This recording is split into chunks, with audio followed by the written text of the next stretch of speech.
If you guys enjoyed Hyped Skincare Volume 1, which ended up being really quite bizarre, then get excited because we're going to do Volume 2.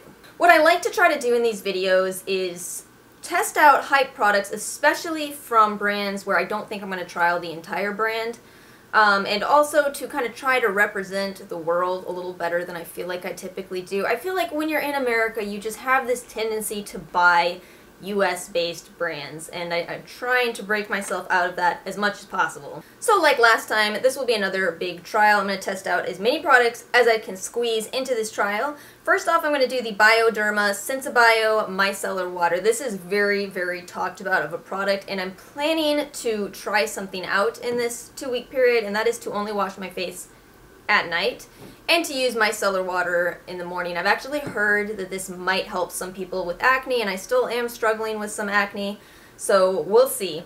Then I have the Skin & Co. toner. This is an Italian brand, just a basic toner, I assume. We'll see. You know I'm blind at this point. Then I have the Dr. Brandt Microdermabrasion, a very popular product. I'm familiar with this, but I'm revisiting it. Now that I've tried out so many different cleansers, I want to see if I still feel the same way towards that I originally did. From Korea, we have the Missha Time Revolution Essence. This is the first treatment essence. I believe this is supposed to be a dupe for the SK2. We'll see. We'll see. Next up, I have the BareMinerals Skin Sensorials SkinLongevity Vital Power Infusion, which is a serum, as well as the Charlotte Tilbury Magic Cream. You know I gotta try this. I've got to. I know it's expensive, but it must be done. And then I also have inexpensive creams, the SK2 Essential Power Rich Cream. This is pretty small, so I expect to finish it off, but it'll be another venture into some Japanese brands. I think you guys will be really excited about this. I'm finally testing out the Differin gel. This is the drugstore retinol. I'm really, really curious to see how this compares to the Peter Thomas Roth retinol, as well as to the Ordinary, so I will update you guys on that. I also have the Cover FX Custom Infusion Drops in A+ Jasmine. Let me tell you guys the logic behind this.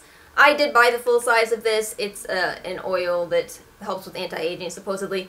So I would, if I was doing this properly, test the Farsali oils, but I can't bring myself to do it. I cannot bring myself to buy those, so I figured this is kind of close. We'll see. Then I have 2 masks. I have the Skinfood Black Sugar Mask from Korean Skincare, and then the Florapy Arnica Rose Strength and Energy Mask. Got a couple mists to test out. I'm going to do the Mario Badescu Facial Spray with Aloe, Cucumber, and Green Tea. We gotta compare this to the Rose Water one. It must be done. And then also the MAC Prep and Prime Fix Plus. I'm throwing it into this video. Is this really a spray bottle? It looks like... Oh, it's a spray bottle. This is going to be interesting. I've got the Jouer Essential Lip Enhancer Lip Balm. So you guys know the drill. I'll be back in 2 weeks and I'll update you on all of these products. True story, I hate to film a skincare video when my skin is looking rough. But if I'm realistic about it, that's also kind of the best time to film because you're really getting an accurate representation of what can happen to your skin when you start using potent active skincare products. So that is my story for today. I'm not even sure that you can really see what's going on with my skin since I did fall for the Beauty Guru starter pack and have a giant, extremely bright ring light. So you'll have to take my word for it. I have pretty rough skin today. It's flaking off a lot. I keep kind of wiping off these little flakes. And I have this red circle around my lips. And I feel like you'll at least be able to see the cracking. So this is actually better than it was. I've really been trying to treat it. I keep oiling it constantly if that part of my face is oily. Now you know why. Yeah, it's been rough. It's all one product, and we're definitely going to talk about it, and some of you can already guess which one it was. Which is a funny way to start this video because out of the 15 products I tried, I believe I liked 12 of them. In fact, I loved a lot of what I tried this round.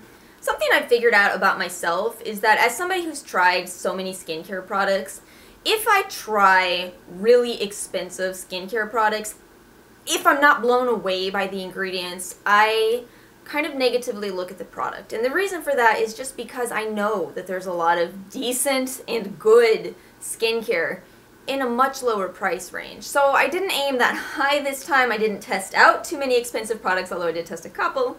I'm almost predictable at this point, but I'm going to include some extra discussion into this video. I do want to talk about hyaluronic acid, which was a request, and just some general sentiments about ways in which my mind has been changing about previous ways I used to view skincare. And for those of you who do follow this type of video, my skincare videos, I will be doing one more review, and then after that, it will be time for me to discuss an entire year of trials. So that video is coming soon. I've got a big surprise, and I'm real excited about it. You know how it goes. So let's dig into talking about these products, and this time I'm going to start with my favorite and work my way down. We'll shake it up from the last way we did it. So digging into my top pick, I'm going with the Missha Time Revolution, the First Treatment Essence. This retails for $49 for 5 ounces, and I could not believe how different my experience with this was compared to the SK2.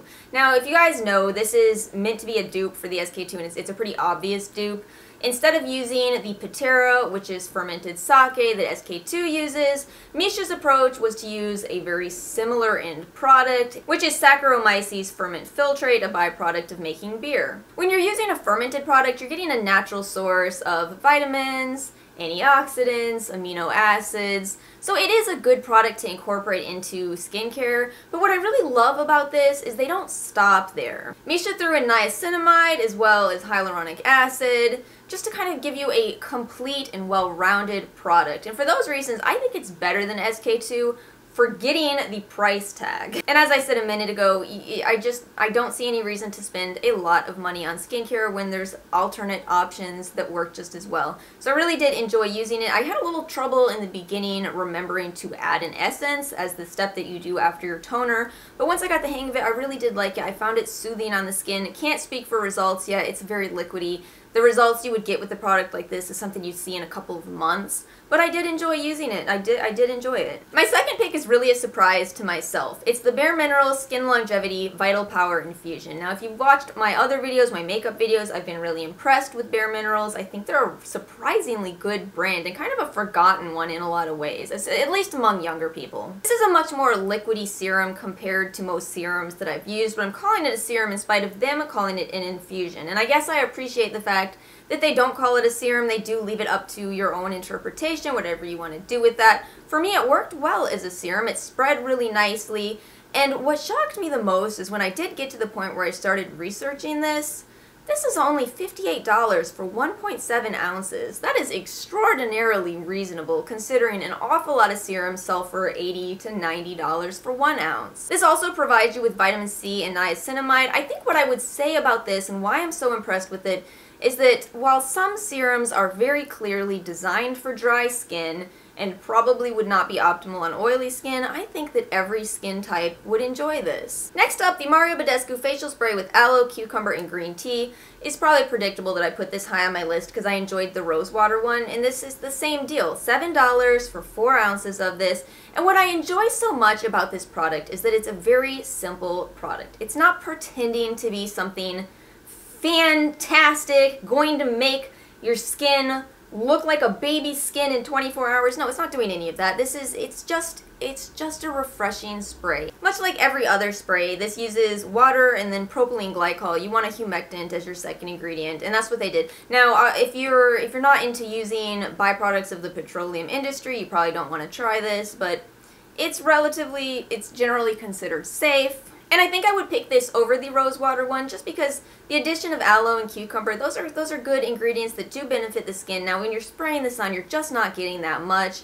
But this is a great product and it would actually work in similar ways on eyeshadow. I've tried it. It does make your eyeshadow more bold because of that humectant in there. So if you're thinking you want to give a MAC Fix Plus type of product a go, but you don't want to spend that much money, you get the travel size of this for $5. You're not going to be upset about spending $5 on this. It's a great, straightforward product. My next pick ended up being a bit of a surprise, and that is the Jouer Essential Lip Enhancer. I'm pretty picky when it comes to lip balms. This is a good one. This is $16 for 0.33 ounces, and here's why I'm calling this so good. When I first started using this, I thought it was kind of thick, a little bit sticky, and I figured I was probably not going to give it the best review. About 1 week into using this, I started to forget to apply lip balm. And I love when that happens. Sometimes I kind of feel like a lot of lip balms end up drying me out and I need the product. I need to continue buying it. I need to continue applying it. And so when I discover a lip balm that doesn't make me feel trapped with using it, I really appreciate that. This actually did have a lasting effect on my lips. They didn't feel dry when the lip balm was gone. It's formulated well, it's got jojoba oil, shea butter. I do think a lot of people will also experience the same stickiness that I initially felt, so if you don't like a sticky lip balm, you might not love it. But for me, I will take that trade-off if later on I can very comfortably wear a liquid lipstick and not have dry lips. It's a good trade-off for me. I'm gonna pop this one in here next. This is the Ole Henriksen Banana Bright Eye Cream. I was sent this through Influencer, so I didn't know it was going to end up being in this video. I like it a lot, and that's pretty consistent with my views of Ole Henriksen. I found that I really like the line. I feel that it's well formulated and affordable, and this fits right in there along with everything else I've tried. This is $38 for 0.5 ounces, and it's reasonably priced considering a lot of mid-range eye creams are more like $60 for 0.5 ounces. This actually skips out on using those inexpensive glycerin glycol ingredients that I talked about earlier, and instead you see jojoba oil really high on the list as well as shea butter. And they've even incorporated into this tetrahexyldecyl ascorbate, which is a very good vitamin C form if you have sensitive skin, and therefore it's excellent on the under eye area. Another product that uses that is the Drunk Elephant Lippy, which, if you remember from that video, is something that you can use both on your lips and your eye area. So I mean, they did put a lot of thought into thinking about what, not just ingredients, like, okay, we want a vitamin C, well, which is the best form? I really appreciate the effort that went into this. Now, I don't want to harp too much on my fellow influencer reviewers, but I do get kind of frustrated with one incident that goes on in the influencer world, and that is people receive their free products for testing, try it on, and then go write a review. You can't review skin.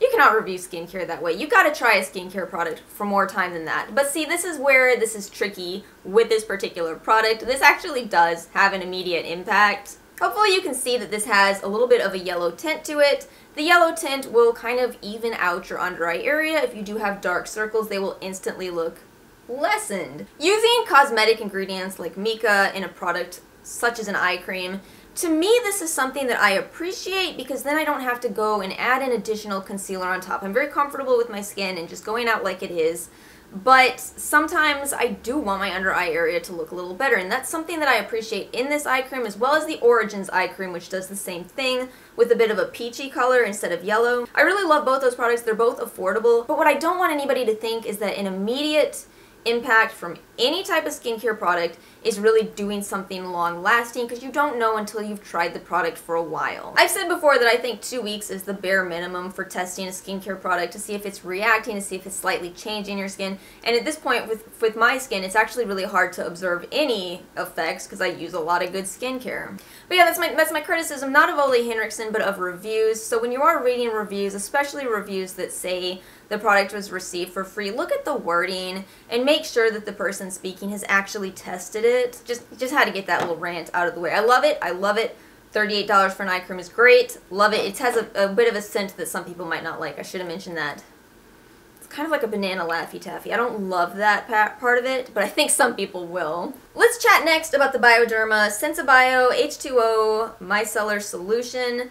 This is a product from France, and I think it had really a moment of hype on the entirety of the internet for a while, but I do think that it's a pretty dupeable product. That said, you know, I read reviews. A lot of people in the reviews commented that this is excellent for their sensitive skin. Now, this little size right here is $6.90, and for me, as somebody who doesn't typically have the most sensitive skin, I can go and buy the Garnier version, which is similar, but I've never noticed any problem with using it. The only big benefit that I personally see is that this has nice soothing cucumber extract, but it's a really simple product, and I think that most skin types do not need to buy this. However, I respect it for what it is. I respect that there is a product out there that works for sensitive skin, and that's something I want to start taking more note of, is, you know, not just seeing products as how they worked just on my skin type, but what would work for sensitive skin as well. So I'll still say I liked it, but again, most skin types, you can buy all the micellar water from the drugstore. We're going to talk about Differin next. If you already guessed it, yes, Differin is what caused my skin to flip out. Differin is a retinoid of adapalene at 0.1%. It was previously only available by prescription, but we've done a whole bunch of research and decided that it's pretty safe for anyone to use. Safe doesn't mean it's not effective. I pretty quickly noticed in using this just how much my skin was drying out, so I was only using it in the areas of my face where I have the worst hormonal acne. I had 2 of these little tubes and I actually used both of them up, and right at the same time I finished using these, meaning how much did I use? Let's see, that's 0.14 ounces. I finished this off on Tuesday of this week, today is Friday, and by Wednesday I woke up with a giant red circle around my lips. It looks a lot better right now. Of course, me being me, I started Googling like crazy, trying to figure out what's going on, and that's when I started reading different reviews and found out that's a common response. It didn't matter that I wasn't putting it on my lips, it was transferring across my skin. I think this is so interesting to think about, that you put something here and it reacts here. But let that be a testament to just how potent this is. Now, I do feel like I had a little bit of purging from it, which I didn't expect because I figured I'd been using retinols long enough to not have any kind of purging, but I think I did get some. And I'm also going to say that I'm not going to do a full review of this, even though I'm going to talk about it. I don't think that 2 weeks of retinol is enough time to really know what it does for the skin. Because based off my own previous experiences, when I used the Peter Thomas Roth retinol, as well as the Ordinaries, it took me about 3 months to make a decision on how I felt about those. Now, I'm still going to say I do recommend this, but with caution, because what I suspect happened to me, and what is going on with this product is that even though we're talking about a 0.1% concentration, I think it's way more potent than the other retinols I've tried. So if you're looking for something really effective, I do recommend it. It's not a bad price at all. Now, this is it's not a serum like the Peter Thomas Roth one that I love so dearly, so it doesn't have anything else in it. You will want to use other skincare products with this, and you will definitely want to apply a moisturizer on top. That is something that I noticed very quickly. I needed moisturizer over this even immediately. And you know, it's so strange to be sitting here telling you, yeah, my skin's a mess right now, but I recommend it. But I do, because I think these are all the signs of it working. The acne is reducing a lot. I haven't yet decided if this is something that I'm going to continue to use because of how harsh it is on me as a dry skin person with hormonal acne. But I think that if you are a more oily skin type and you have acne, this might be a miracle product. You're going to have to bear through the toughness of it. Retinol is rough. And if retinol is too rough for you, you might want to start with the Ordinaries. It's inexpensive. I still think the Ordinary is a good starting place. But if you really want wham bam the most for your money, then Differin. Alright, let's talk about Max Fix Plus. This is such a gold standard in the makeup world. And I get it. I get why. It does its job really well. In particular, I think the most common use of this is people spraying it on their brushes to deepen their eyeshadow looks or make it more bold. What I think MAC did, and what I think MAC has done in many different ways, and why I have to always have respect for them no matter what, they've come out with a lot of revolutionary products that have changed how we do things. I don't really think people thought that much of face sprays, brush sprays, until MAC came out with this. And it's a genius product for as simple as it is. It's water and glycerin are the 2 main ingredients. And glycerin is a humectant, so that means that it's going to pull moisture to it. If you combine that with water, I think that's why you see more impact of your eyeshadows. As for a facial spray, I mean, I think it acted very similarly to much less expensive products that have since come out, not withstanding the Mario Badescu. But you know, I gotta respect it. I've got to respect it. It retails for $25 for 3.4 ounces, so it's not the cheapest. But you just gotta give respect where respect is due. Okay, next up I want to talk about the Skinfood Black Sugar Mask. This is the first time that I am talking about a sugar mask without having the teensiest bit of resentment at the cost. This is a Korean brand, and they sell this for $10 for 3.4 ounces. Finally, somebody did it. You know, this is a sugar mask, and the thing about sugar is that it's actually good for your skin. It does balance out your oil levels, and if you're using it in an exfoliating way, you are getting a good, gentle exfoliation. But some of these retail for $60 for 3 ounces of essentially sugar and oil. It's offensive. $10, and I'm done. I like it. I like it. Another simple product, but a simple product that doesn't have an offensive price tag. I like it. Then we have the Skin & Co. Truffle Therapy Essential Face Toner. So this is an Italian skincare brand, and they're making this claim with this toner that it's some revolutionary toner, and I'm not entirely sure where they're coming up with that statement. Most of the magic going on here is witch hazel, which is a very effective astringent. The controversy with witch hazel is that in the extraction process, you end up with some percentage of alcohol. And as you all know watching this, some people are very concerned about alcohol in their skincare products. This also contains truffle and sage, which I'll admit are unique ingredients, and I did really enjoy the smell.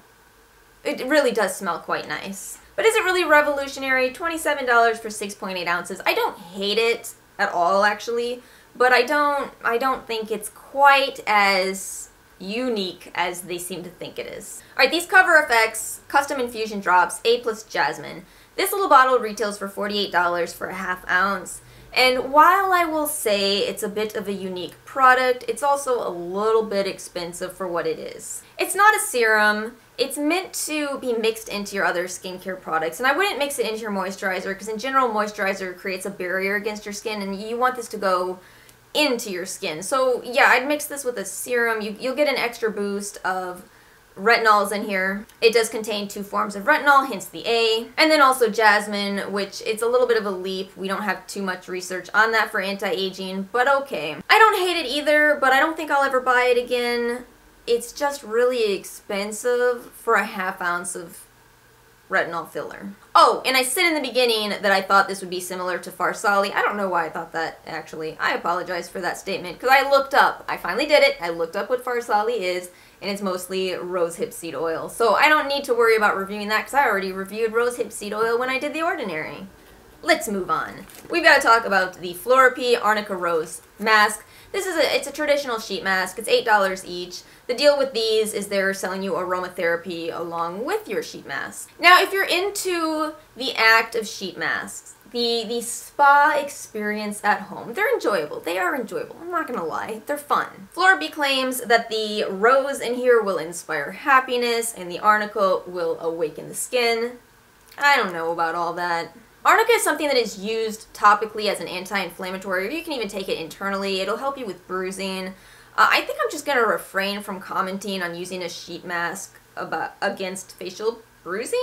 This just seems like we could be delving into some territory we don't want to touch. So I mean, yeah, maybe if you do have face bruising, it's helpful, but I hope you don't. I don't want to have to put the crisis hotline in my video.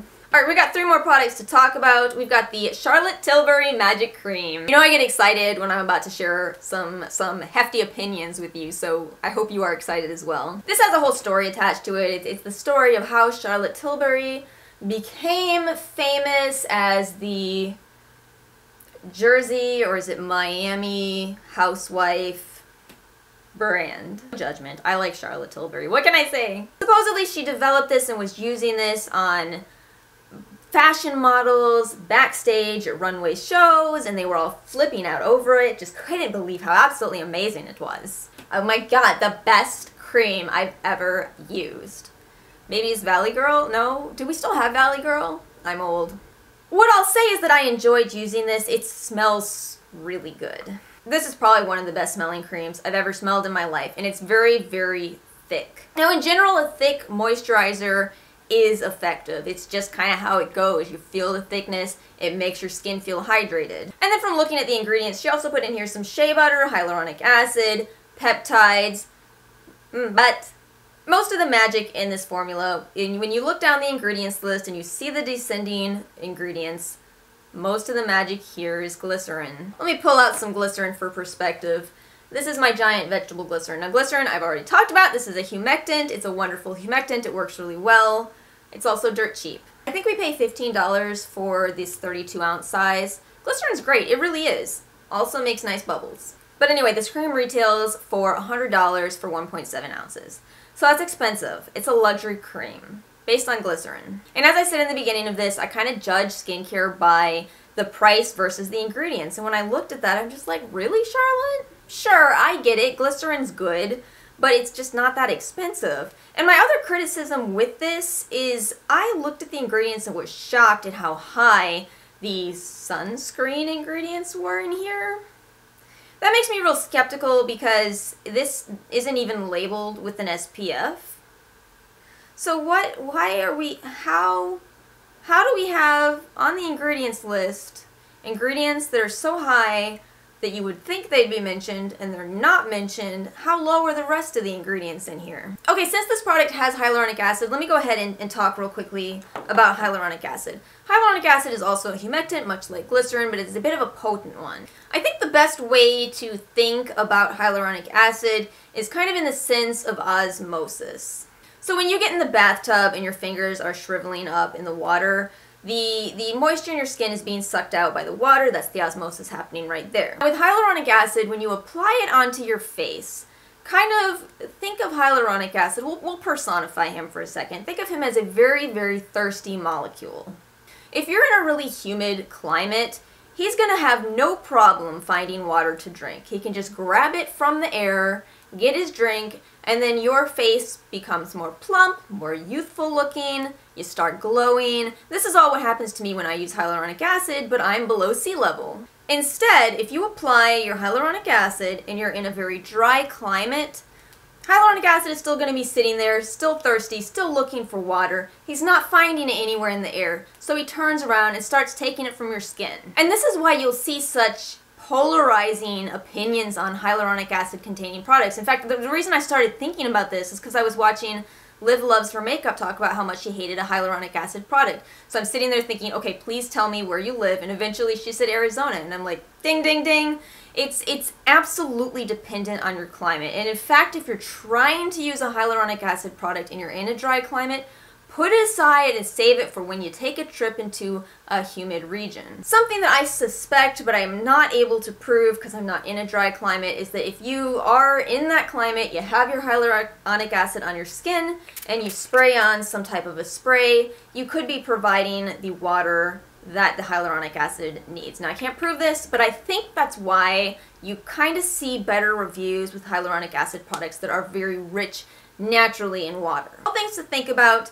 Definitely why skincare can vary so much in results. You know, we don't even think about things like this. We think, okay, I'm in this certain age range, this is what I need that other people are using. Yeah, it's dependent on climate too. Alright, we got 2 more products to get through, so let's talk about those guys. I want to talk about the SK2 Essential Power Rich Cream.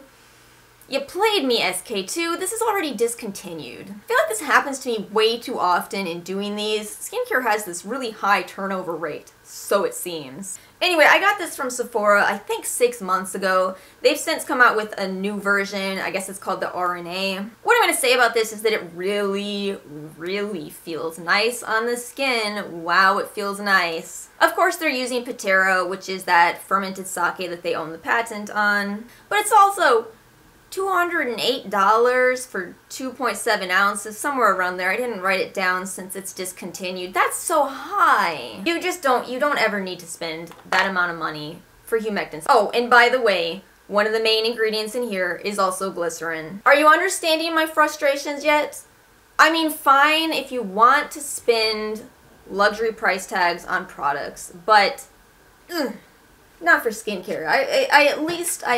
I expect Christian Louboutins or something that I can wear for longer than the 3 months I would take to use up a moisturizer. One more product to talk about. Dr. Brandt's Microdermabrasion. Yep, it's last on the list. This is something I considered a holy grail for so long, and now I look at it and I'm like, why did I think that? This is very, very harsh, and it's also $79 for 2 ounces. You can get a heavy exfoliator from St. Ives if you really want that. I do not understand. I can't even figure out myself though, because I gotta sit here and tell you that I enjoyed it. I think I know what it was. Several years ago when I was kind of a subscription box junkie, I'm gonna say it, I'm gonna say Dr. Brandt is kind of a subscription box brand. I remember getting this in my box for, you know, $21 a month. I'm giving away which box. But, you know, at the time you get that and you're like, oh, yeah, I got this product that's $79 in here. I got such a deal. And it makes your opinion lean towards, I'm really winning here. Things are going great. And I think that's how you end up overlooking, oh, I could have gone to Walgreens and I could have bought a $5 exfoliator. Well, it's just not that great. It's really harsh. It's really harsh. And now I I will say this, I know many people love this, and bear in mind that my skin sensitivity is much higher right now than usual. I wasn't able to use it. I was able to use this 3 times, it stung every time, and I said, I'm done. So maybe it's just a sensitivity thing. If you don't have sensitive skin, I'm sure it's fine. I bet you anything, if you were sitting there watching this and you do have sensitive skin, you probably hate it too. But yeah, it's really interesting to think about how one's opinion can change on a product over time, especially not just over time, but as awareness increases. Alright guys, so that is 15 products. Let me know in the comments below if you've tried any of these, if you liked any of these. And if you did enjoy this video, please make sure you do give it a like. It does help me out. Make sure you're subscribed, and I'll see you guys next time. Peace out, YouTube.